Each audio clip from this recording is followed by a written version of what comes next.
Série Eventos Finais.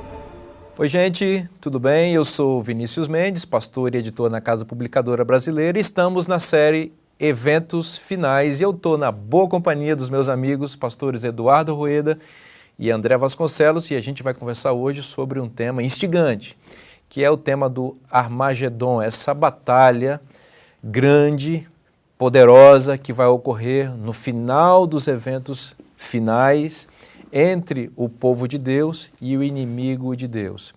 Esta batalha está situada no texto do Apocalipse, ali na sexta e na sétima praga.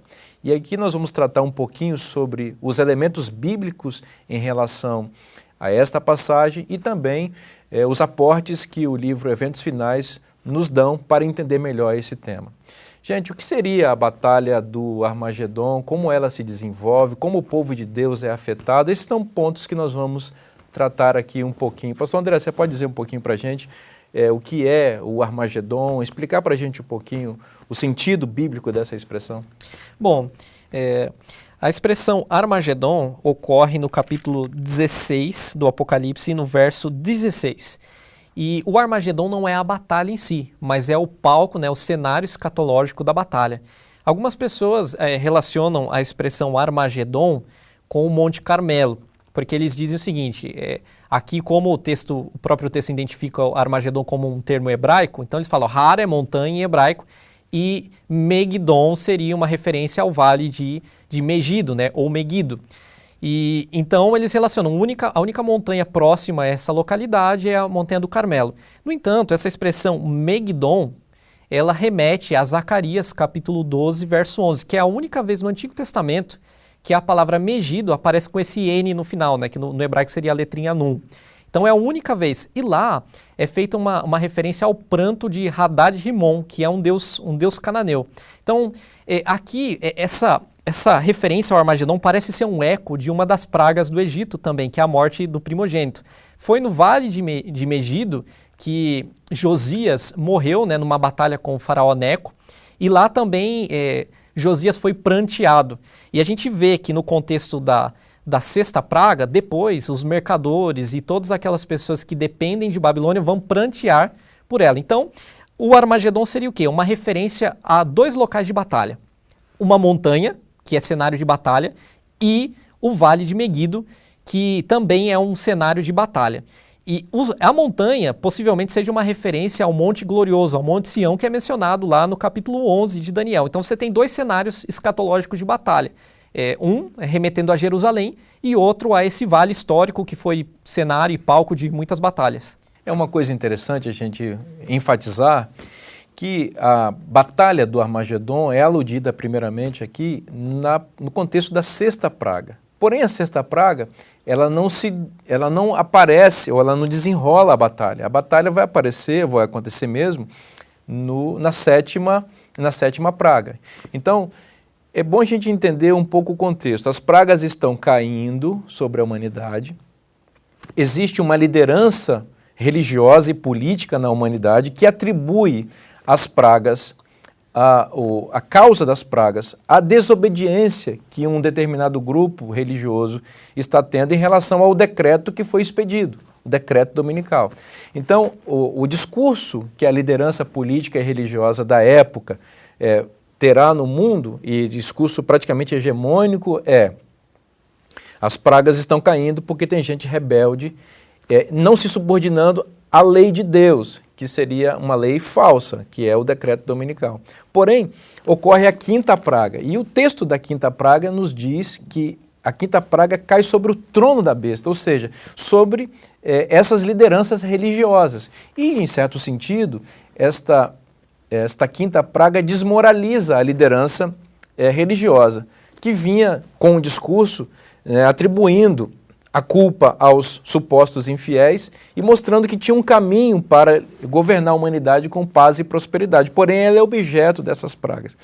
Então, me parece que a sexta praga, quando ocorre, apresenta-se o cenário da batalha do Armagedon, me parece que é uma tentativa desta Babilônia mística, alcançada pela quinta praga, de tentar se reerguer das cinzas. Porque diz o texto, e acompanhe, aí você pode acompanhar na sua Bíblia, Apocalipse capítulo 16, versículo 13, que sai da boca do dragão, da boca da besta e da boca do falso profeta, 3 espíritos imundos semelhantes a rãs. Esses 3 espíritos imundos se referem às religiões que se coligaram ali, as religiões falsas que se coligaram para influenciar os reis da terra, para ferir o povo de Deus, suposto ou suposta causa das pragas. Então, esses 3 espíritos imundos são 3 religiões que estão tentando influenciar os inimigos de Deus ou os governantes da terra para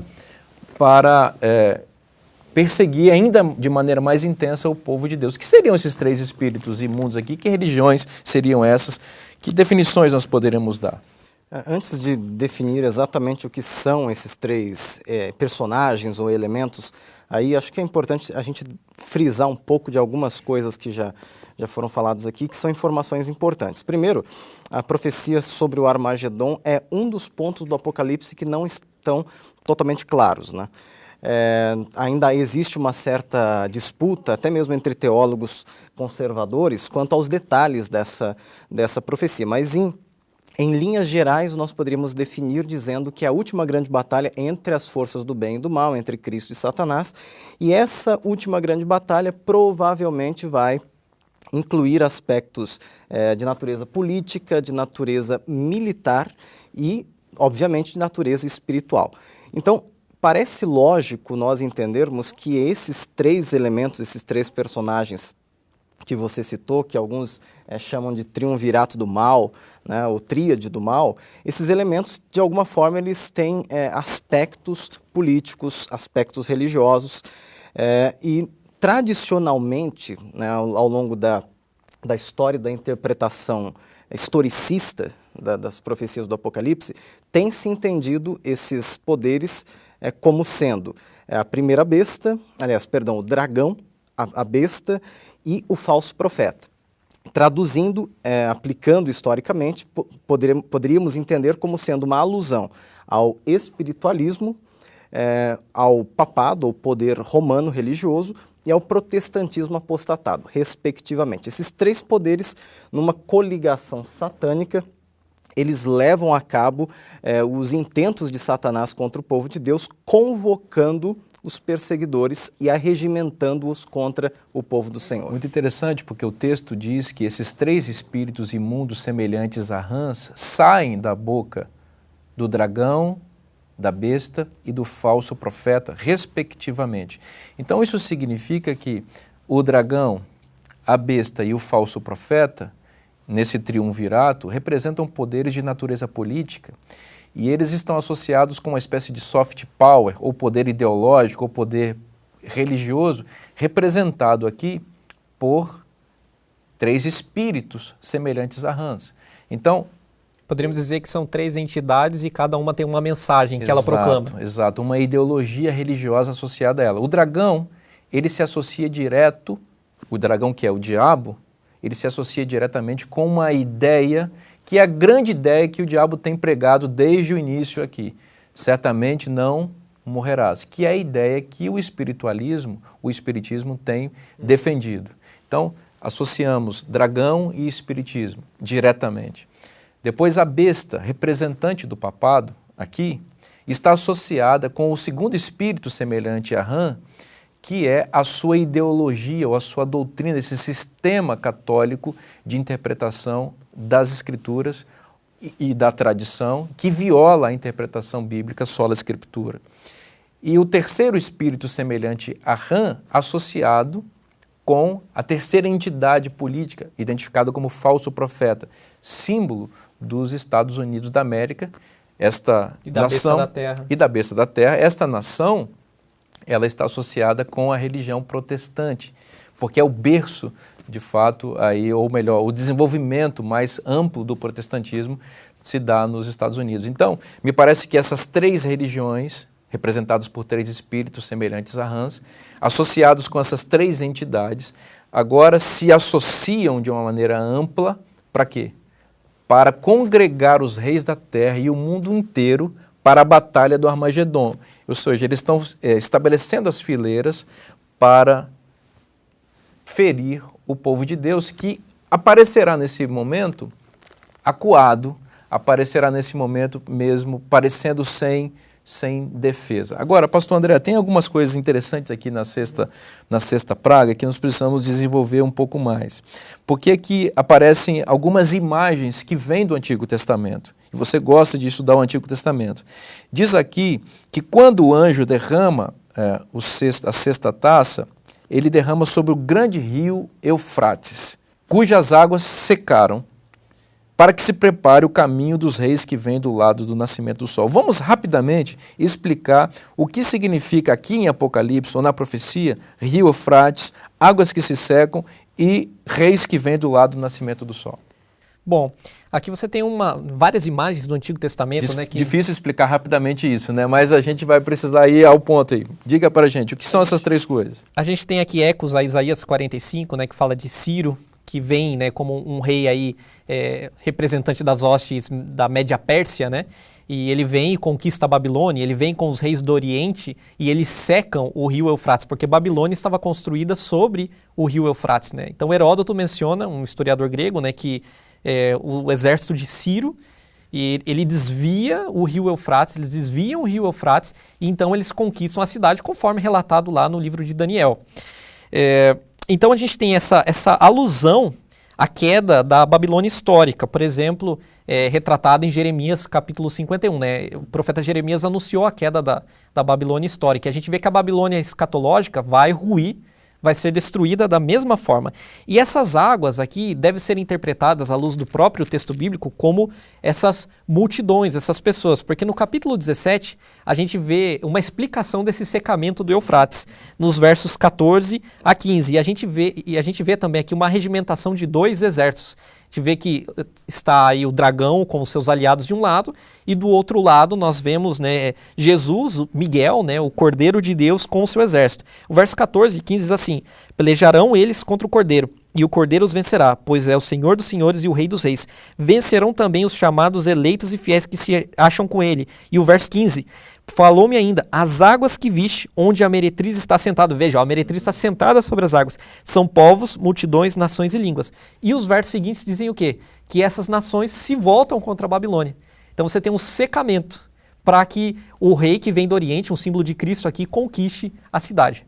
É muito interessante perceber que os inimigos do povo de Deus aqui estão retratados com dois símbolos.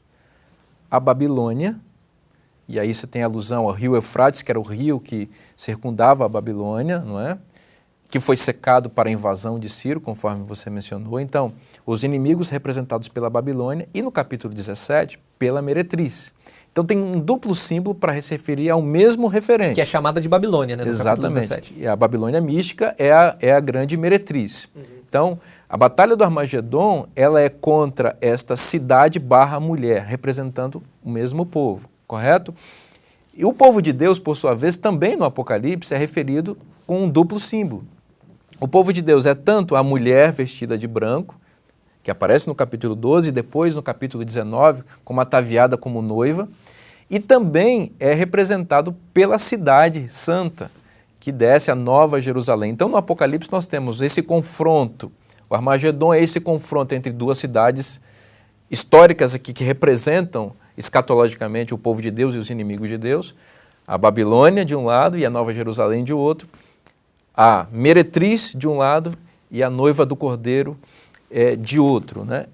Por sua vez, a noiva do Cordeiro, representante aí do povo de Deus também, ela me parece que está acuada nesse contexto da Batalha do Armagedon. Por quê? Porque o dragão, ele está ativo aqui para ferir o povo de Deus representado pela noiva. Mas o defensor da noiva, do Cordeiro, que é o próprio Cordeiro, ele ainda não voltou. Então, o que é a Batalha do Armagedon? É o momento em que o povo de Deus está acuado, no contexto entre a sexta e a sétima praga, sem ter para onde ir, porque uma ofensiva muito grande dos inimigos de Deus se deu contra ele. Então, é nesse contexto que Apocalipse 19, versículo 11, se cumpre. Ou seja, surge no céu um cavaleiro montado no cavalo branco. É o momento que Miguel se levanta. Miguel se levanta, alusão a Daniel 12, versículo 1. E ele vem para quê? Para defender o seu povo que está está no momento pior da história. A Batalha do Armagedon, ela é o ponto ápice aqui do grande conflito. Esse conflito entre Cristo e Satanás. E é um momento que Satanás acreditará que vai vencer e que os inimigos pensarão que lograrão êxito e vitória contra o povo de Deus. Mas é nesse momento que Jesus se levanta. E nós temos um diferencial importantíssimo com relação a essa batalha. Sempre que uma batalha começa, ou que um jogo de futebol, por exemplo, começa, você não sabe quem vai ser o vencedor no final. Mas o grande diferencial do Armagedon é que nós já sabemos quem vai ser o vencedor. E nós temos a opção, a oportunidade de participar do grupo que vai ser vencedor. O capítulo 19 do Apocalipse, como você começou a mencionar, aponta Cristo como o grande cavaleiro vitorioso e todos aqueles que o seguem. Portanto, nós já temos aí definido quem vai ser o vencedor dessa batalha. Então aqui, antes de mais nada, ou antes de tudo, o Armagedon é uma mensagem de graça. Antes de falar de guerra, de falar do mal, do conflito, ele fala da graça, ele fala de salvação e ele fala da nossa decisão. Exato, pastor Rueda. A mensagem do Armagedon é uma mensagem de graça. E é isso que nós entendemos quando lemos o Apocalipse como um todo. O Armagedon é o ponto ápice da perseguição que o povo de Deus vai sofrer. Mas como em todas as épocas, o povo de Deus foi defendido por Cristo, que sempre aparece para proteger seu povo e livrar o seu povo das perseguições e da opressão que o inimigo tem trazido sobre nós. Então a mensagem do Apocalipse, a mensagem dos eventos finais, é uma mensagem que já tem o final escrito. Já tem um vencedor determinado, e é Cristo. E nós somos convidados a fazer parte desse exército vitorioso. É um exército que vai ser perseguido? Sim, vai ser perseguido, mas é um exército que será vitorioso e Jesus nos convida hoje a participar de sua vitória. Obrigado, amigos, foi bom estar com vocês. Obrigado você também que nos acompanha, que Deus te abençoe. Continue estudando este livro, continue estudando o Apocalipse, continue estudando o grande conflito, continue estudando os eventos finais, porque Deus tem mensagens poderosas para transmitir para você, para a sua família, para a sua igreja. E através de você, Deus quer compartilhar essa mensagem também para outras pessoas. Um forte abraço e até o nosso próximo encontro.